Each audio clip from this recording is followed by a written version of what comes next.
అరే ఒక గమ్మత్ ముచ్చట మర్చిపోయినా చూసేయండి. ఇటు దబ్బ దబ్బ ఒడ్లు బస్తాలకెత్తుడు, అటు కాంటా పెట్టుడు, ఎమ్మటే లారీకి లోడెత్తుడు జోరుగా నడుస్తుంది. అగో కళ్ళాలకు బండ్లు తీసుకొచ్చి కొనుక్కపోతున్నారు. గింతరుగుబడిగా కాంటాలు ఏడైతున్నాయంటారా? కొనేది పవేటోళ్ళు మరి, దొడ్డోడ్లు కాదుల్లో సన్నాలు. వరంగల్ జిల్లాలో ఈ తాపకు ఎక్కువ మటుకు సన్నాలే పెట్టిండ్రట రైతులు. సర్కారు పెట్టిన రేటు క్వింటాల్కి 2800కెళ్ళి 3200 పెడితే బయట వ్యాపారులు అంతకంటే ఎక్కువనే ఇస్తున్నారట.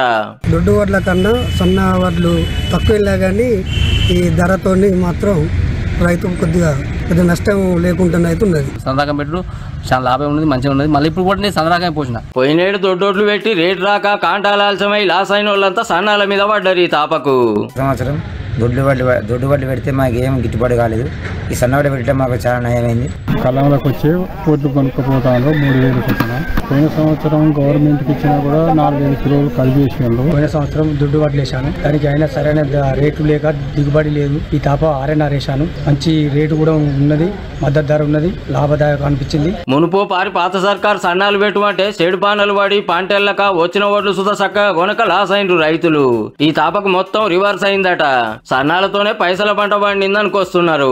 కాసింగ్ కూడా అందరూ సన్నాలే పెడతాను, దుడ్డి మొత్తం బంద్ చేసింది. ఈ రేట్ ఎప్పటికుంటే మాత్రం ఇక ఆసాయి బాగుపడ్డాడు. మంచిగా ఉంది. 15-20 సేఫ్ పోయినసారి కంటే ఈసారి. ఎన్నెళ్ళేంది ఇంత డిమాండ్ ఎందుకంటే గోదావరి పరివారిక ప్రాంతాలు అవి కొట్టుకుపోవడం వల్ల ఇక్కడ కొంచెం రేటు డిమాండ్ తోటి 3050 తోటి గదన్నట్టు.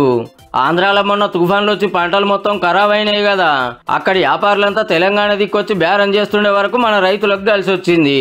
ఏండ్ల కమానం వ్యవసాయం చేసినా నష్టాలు తప్ప రూపాయి ఎనికేసుకున్నది లేదు.